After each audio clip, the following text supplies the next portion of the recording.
Afternoon. I'm Valerie from the Hollywood Times, and I'm so happy that you're joining us here. And I'm going to let you both introduce yourselves to our audience, if you don't mind. I'm Belinda Gosbee. I am the writer, producer, and lead actor of the short film Adan, currently at LA Shorts Festival. And yes, hello, I'm Jianna Maarten Saada. I'm the director of Upends. Excellent, excellent. So we were just talking before we recorded about film festivals galore.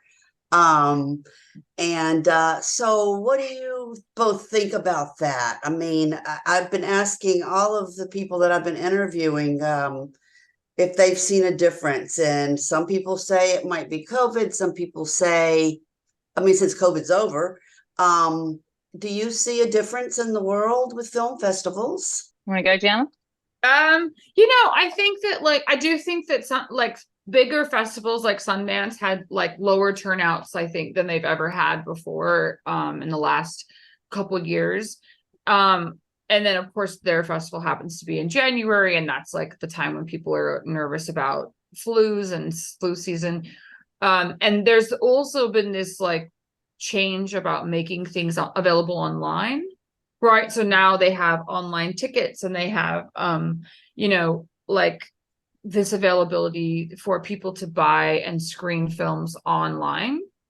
And so, but that's an interesting conversation to have, right? Which is obviously that makes it more available for people who wouldn't be able to travel to the city. But then does that detract from the festival's kind of in-person spirit, which is theater going is a live in-person experience.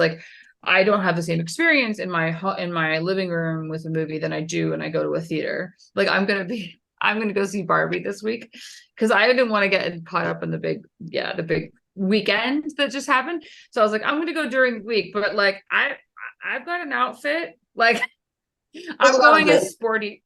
Yeah, I'm going as sporty Barbie. I'm gonna go a maybe tennis Barbie, and I have a tennis outfit. It's all pink. I've been planning this outfit for all week. So in that way, is movie going? It's an experience that we go to have in person, at a theater. And I think I grew up in a time when people went to the theater, and it was really impactful on me. And part of why I'm a director. So it's is that changing for festivals? I think so. I think there's a bit of that's shifted. I hope we don't lose that in-person experience, because it's something that I cherish a lot. Well, I know that Belinda's from Australia. I know that I don't know the film festival world there, but what do you know, Belinda? Well, yeah, I mean, we have a few key big festivals, and obviously lots of little ones as well. But I feel like it's really only starting to, in some ways, develop even more, even though, some of these big festivals have been there for a long time. But I'm really noticing how many more are popping up. And that's since COVID as well. So, I mean, that's a positive, I mean, we're a long way for people to come to a festival. So I guess there's always going to be that element of a lot of internationals may not want to travel that far. I guess that also depends on, how big a festival it is and the impact that could make. But I do also see the digital sort of stuff happening there too. But then again, that may also help the people that aren't, if they're not getting people traveling as far. But I'm definitely seeing all these new ones recently cropping up, I think is really positive. Yes. Okay, well, we'll just move on to your short film, Amend. It's a female-driven production.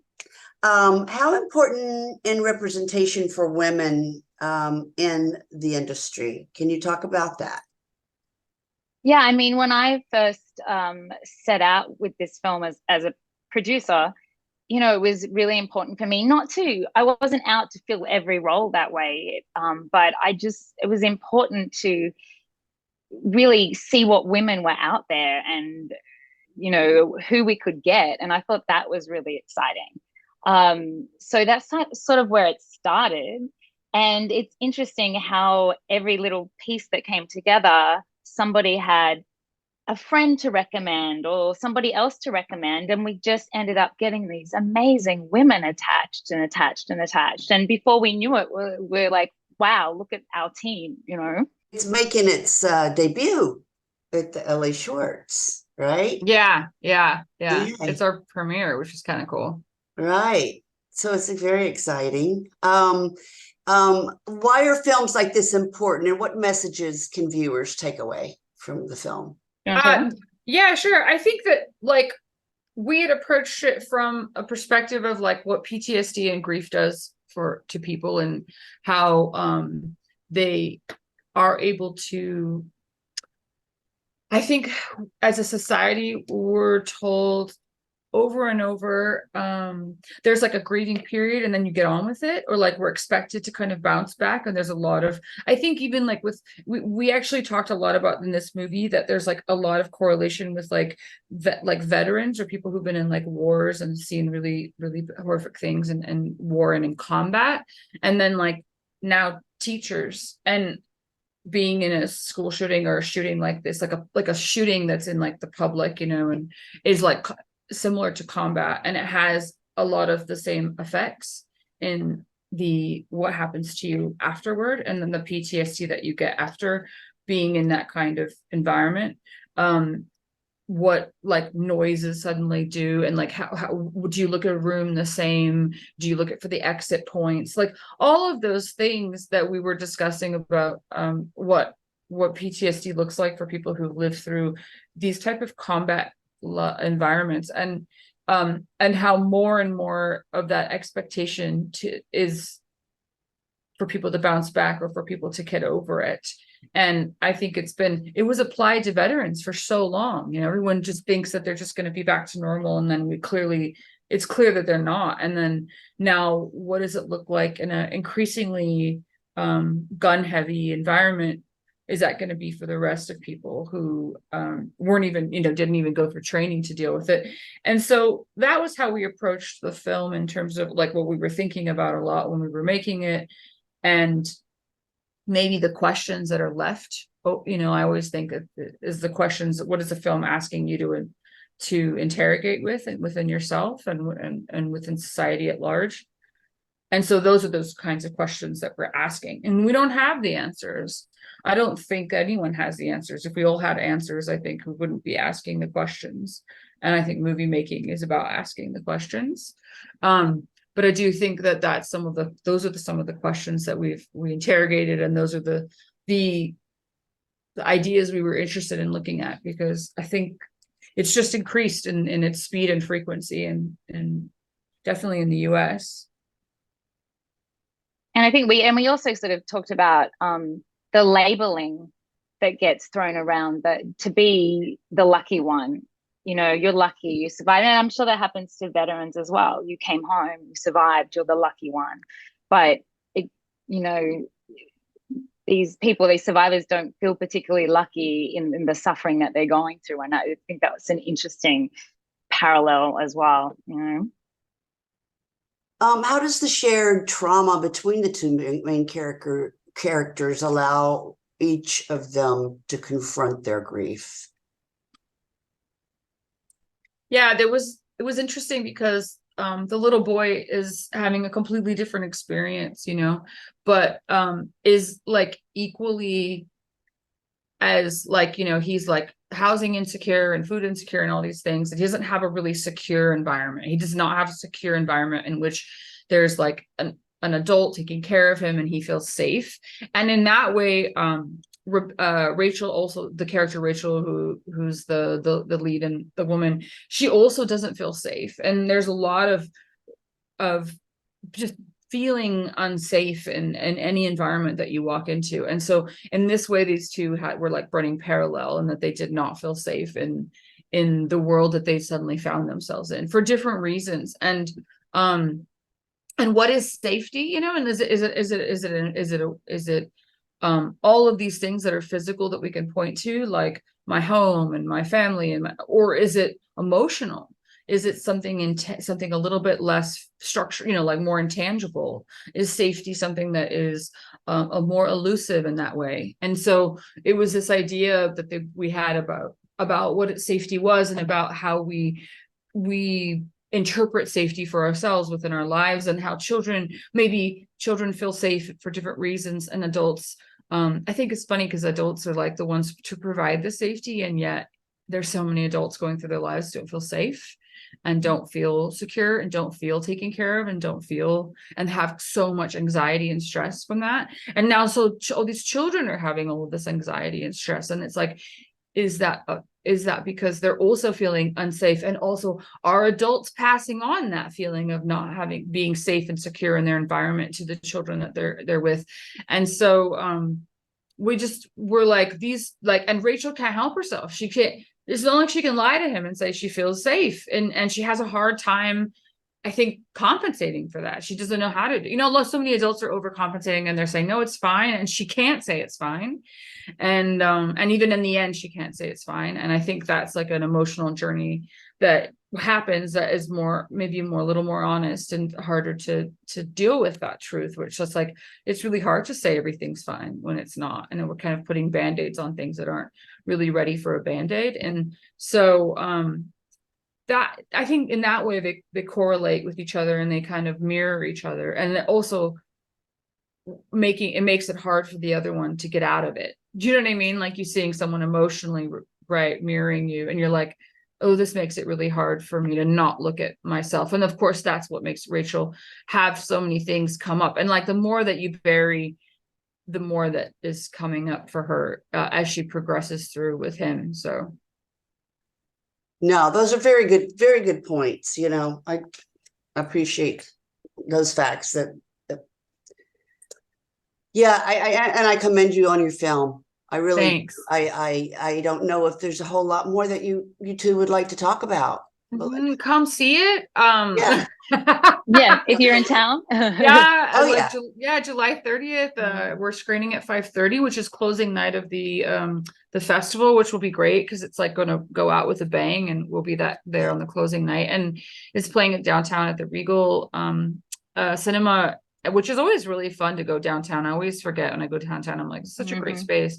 Yeah. And yeah, it just comes, there's 530, there's like so many films in this festival. It's insane the amount of films. I was like, oh my God, because they're all shorts. It's 11 days. And I'm like, that is so many movies. And they were like 37 countries. And I was like, that blows me away. So there's just so many films playing all week, and they've already started and they're just playing all week. And a lot of these films, you might not see anywhere else. And that's what's so cool. It's like so many films you can see, you can stream and everything, but there's so many of these films and festivals you just can't see anywhere else in the world, and you'll never get a chance. And it's like you're getting a piece of someone's soul and creation that they made it, and you'll never get a chance to see it again. And like, it could totally impact your life. You see movies and you're like, wow, that totally changed me. And it's like, it's such a great opportunity to see all these these things. It's a great opportunity, and that's why we're going to publicize your wonderful film right now. That's why I wanted to. I don't want to say a whole lot. I don't want to, any spoilers. I just want to put it out there and publicize it, have people come see it. So yeah, wanted to do this interview as soon as we could, so we could right, because it's Sunday. I know, it's so fast. Yeah, it's like turn around and it's there, but for sure. Thank you for having you guys. I would love to just get it going. So, yeah, thank you so much for having us. Absolutely. And do you have any thoughts for what you want to do next, or is it just too soon? Gianna's got a couple of things. I always am working on a lot of stuff. Yeah, I have a few things, in the hooks. So I'm working on a really nice contained thriller feature that's about AI, actually, which is going to be really another thing that's right on our doorstep, and it's really interesting, and it's very, caught up in that human, social, emotional journey about this new thing that's in our world that we're going to have to contend with, and what does it mean? And so it's like we took a thriller route with it, and I've got several other things in a horror I'm working on right now with a friend. So lots of stuff. Well, how can we find the both of you if our readers or viewers, if they want to see what you're up to? Yeah, social I mean, media or yeah, we websites both or we're Both on Instagram, both right? on Instagram under our actual names. okay, We also the film has a website which is just amendshortfilm.com. okay. So that's all about film. And an Instagram, right? It's an And an Instagram. Instagram. Yeah, there's all Like, the links on the website that'll shoot we're on you the out to gram. different places. Yeah, I don't TikTok, so I know the kids are going to be mad about that, but Me I just either. super lazy about TikToking, but I am on the gram and I do that, and I don't tweet or anything, but I'll put stuff on the gram. So Well, I mean, Twitter was so big, and every time And you do now, stories, which that's a yeah, whole nother thing. I'm stranger and gonna come. I'm stranger. gonna find you gals, and Oh, connect. we're gonna Yeah. Yes, connect for please do. sure. All Yeah, right, it would be for sure. great to, yeah. Because we're the Hollywood Times today, and then we have our YouTube, the Hollywood Times official, and I'll be sending you out the links and all that stuff. So I just again want to take this time to say thank you for your time, and Thank you. good luck with the film. And again, we're Thank gonna you. publicize it because I think females, let's do it. Right? Yeah, we had like an 80, I think it was about 85% of the crew and cast Really? was women. I Yeah. did Yeah. not. Yeah, Yeah, and it was leading pretty all the much major. all the major all the major Yeah. departments. Mm-hmm. Just worked out that So way. yeah, we're pretty proud of that. Yeah. Well, keep up the great Thank you work. so much. All Thank you. Thanks, Okay. Valerie. Happy filming. Thank Bye. you. Bye. Bye, sweeties.